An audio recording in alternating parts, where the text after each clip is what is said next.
Hi, everybody. Thanks for coming tonight. It's a big crowd. Thanks for your patience.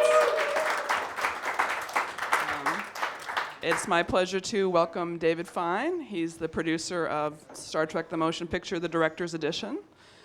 So, without further ado, I'll let Dave introduce the movie. I can take that or talking to this one. Okay. Hi, everyone. How are you? Everyone just say it at the same time. Great. Anyway. So just wanted to quickly introduce the film because it was a special event to be able to go back and do the director's edition. And there was a lot of confusion that people had about, is that a DVD? What is it?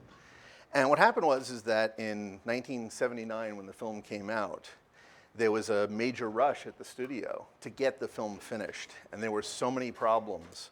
There was an effects house that was run by Robert Abel that had problems even completing the effects. Star Wars had just come into the market, and everybody demanded the greatest visual effects in the world, and it just didn't happen on motion picture the way that they expected to. So an emergency happened, and they basically took whatever they could put together, hiring Douglas Trumbull, who did 2001: A Space Odyssey, and John Dykstra, who just came off of Star Wars, to just work for months to put whatever they could together with Robert Wise on the screen.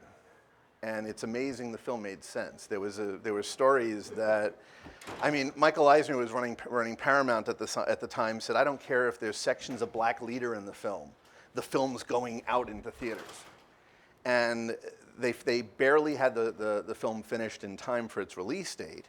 And once once they had it completed, they quickly shipped it off to Washington, D.C. for a premiere.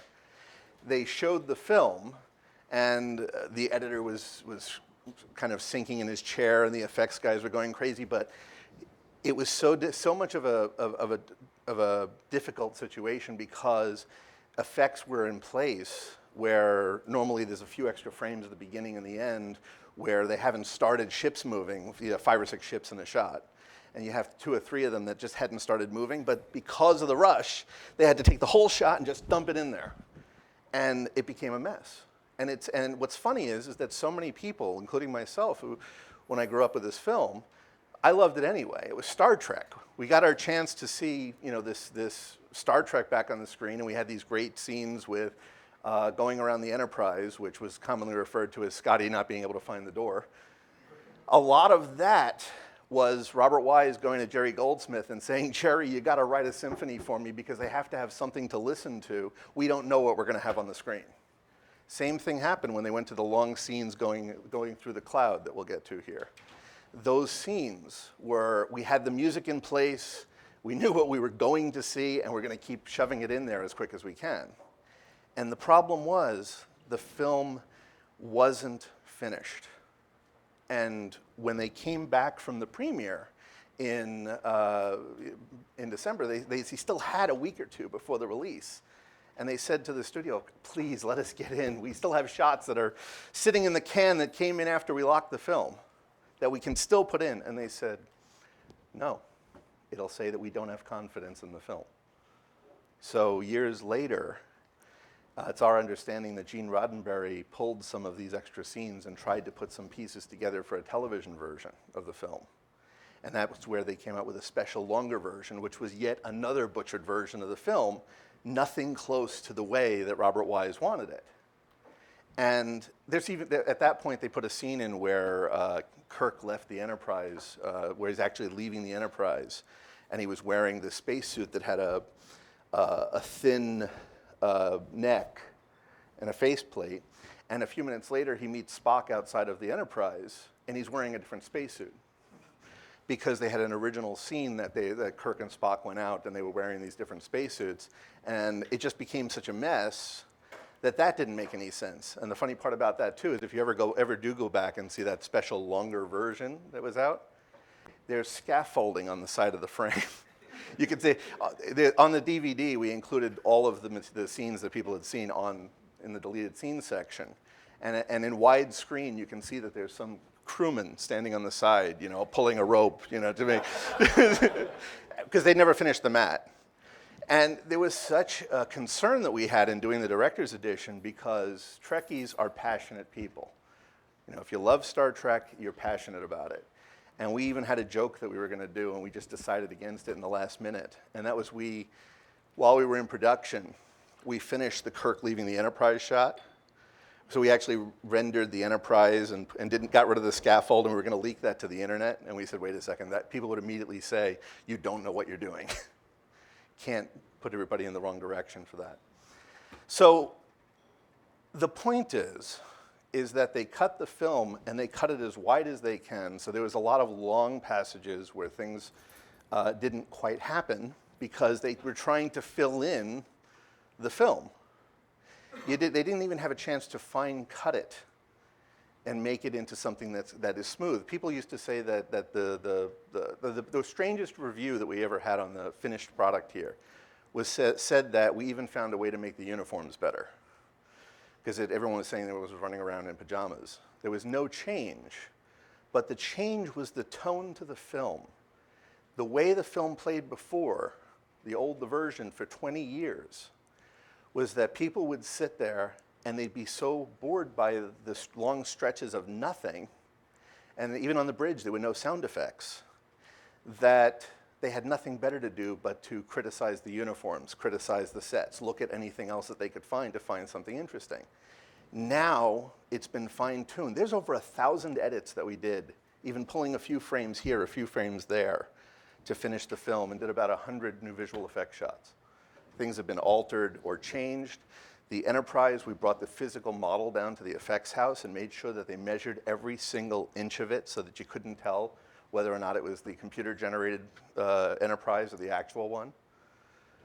So in the end, the strangest goal that I achieved on this project, other than making it complete, was that the film originally had a G rating. We were actually able to get it a PG. And for a film that has only basically one person yelling in it, which is Chekhov on the bridge, it's kind of hard to do that. And a good thing to look out for is I basically told my effects team there's a transporter accident. If someone hasn't seen the film, you'll see it, but if you have, there was an accident in the transporter, and I basically said, guys, this is one of those scenes you're going to get me a PG on. I want nails on a chalkboard. You have to have chills down your spine when you see this because it's horrible. So, lastly, I'll mention one other thing that's kind of interesting just before you go into this. One of the only criticisms that we found on the project, where everybody seems to really enjoy it, is something that was difficult to really deal with, but I thought it might be an interesting thing to tell you about. When you screen a film in advance and you have your film and you play it and someone dies and then people laugh, it's called a bad laugh. You don't want a bad laugh in your movie. We had a difficulty here because the way that Star Trek was released, after that transporter accident, there's a scene where Kirk, says, "Oh my God," and his performance is laughable. And the funny part about it is, these two people have died, and he had that moment, and it's laughable, and people loved the little laughing moment, which ruined the scene. So we had to have the balance of what do you do? Well, we had for Bob, which is the point of going back to this being a movie, we had to pull, "Oh my God," and there we go. We have the scene the way it's supposed to be, and the tension's still there, and the power's still there. So the last thing that I'll add to this before we get rolling is there was something that I never expected to happen by the end of the film, by the end of the work on the film, and it truly, I believe, happened. And that's that Kirk wasn't himself in this movie. He never really seemed like the Kirk we all knew and loved growing up. And in the end, bringing our passion for Star Trek to Bob, who really didn't know as much about Star Trek as he would have liked, we were able to bring Kirk out. And I really believe that now our captain is on screen more than ever before. I welcome you all, and thank you for having me. Thank you, Julie. And if you guys are ready, I'd say on with the show.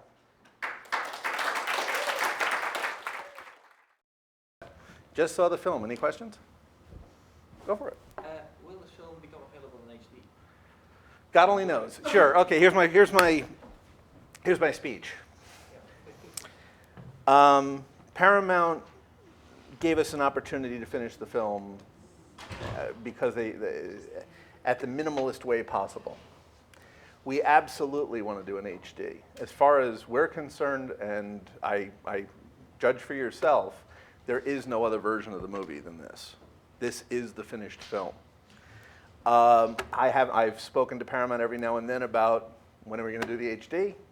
No comment. There's been no comment at all. So any support that anybody can give to whenever you hear of a version that's not this, if you ever hear anything like that, let people know the film's not finished until it's a director's edition. Because we always planned to do the HD. We ended up doing it on standard F because it was the only way to do it at the time. And we have all the effects prepared for HD.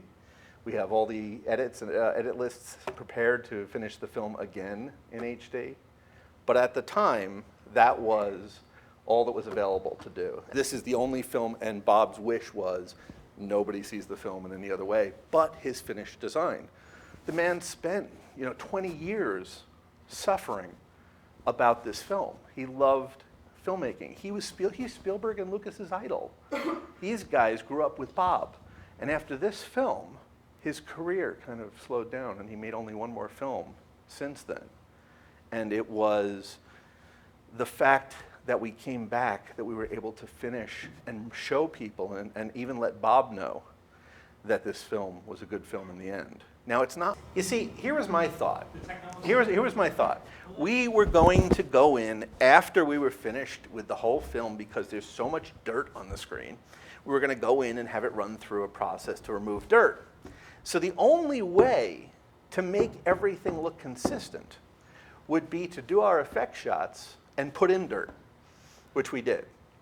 And there are times that there are CG shots that you'll see a hair go by, but it was a CG shot. And there were two reasons for that. Number one, we wanted to make sure that everything matched when they did have the adjustments for the noise reduction, which is kind of an odd thing to say. And number two, to fool people just like you who might have been looking to see was that a CG shot or not. But the answer is absolutely. Our whole purpose in doing this project was to not make it glossy and shiny and amazing to today's standards. This was 1979 technology. We just happened to use computers. So absolutely, we matched the way that things looked. And that's all we can do. I mean, it wouldn't make no sense. And the funny part about it is we had one shot that Foundation did as a lighting test of the Enterprise going, spinning around and turning around and going. And I just said, this is terrible. I don't want to really show this or use this. And I dumped it, but it was cute to see. And what do you think the first thing that showed up in the Paramount documentaries was? Great. Well, now I can show people that I can spin a ship around. But I believe success is when people enjoy your work and you don't notice it. That's when you're doing it right, Mr. Lucas.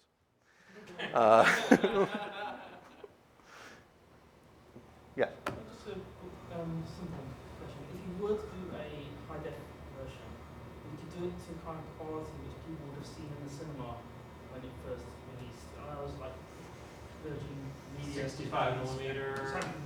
You mean 65 millimeter? You mean like it was shot but never presented? It was never presented in 65 millimeter. Actually, what's funny is that the film stocks, this is going off in interesting directions, but answering your question in a more informative way. 65 millimeter stocks at that time are the equivalent of 35 millimeter stocks today. They've really become so fine-grained and so amazing in detail that you can get better quality than 65. My answer, though, it's funny because my big effort, my big emphasis here was don't make it look any different than it could have been in 1979. Well, it's so inconsistent, and right now you can do so much more with people like John Lowry, who impressed the hell out of me. His company is Lowry Digital. If you want to look up something amazing, look up his work. He did all the Bond films, the recent Bond releases. He did the Star Wars films, which same period look better than most of the films that are out today. I would love to go back when we do the high def and run in the negative through John Lowry, his system, get it all cleaned up, then do the effects and have it actually look the best that it can be. Because we're getting to a point where film stocks and the picture quality of a film actually take away from the presentation. This was so inconsistent, motion picture, because of all the rushes and because of every corner that they had to cut. I'd like to get back to getting the story even, getting the picture quality even, and so that the story is all that comes out, that it doesn't matter about what format it's in.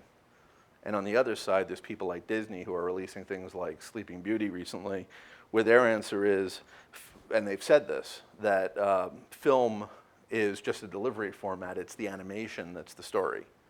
I don't necessarily agree with that, but on another note, when you take something like Lowry, one of the things that his process does is remove grain, and it really makes a beautiful, beautiful picture that doesn't look natural. So by reintroducing grain and having the grain in the image, it still feels natural, but I'd like to see it consistent for motion picture, where that everything looks natural, but doesn't take you out of the film.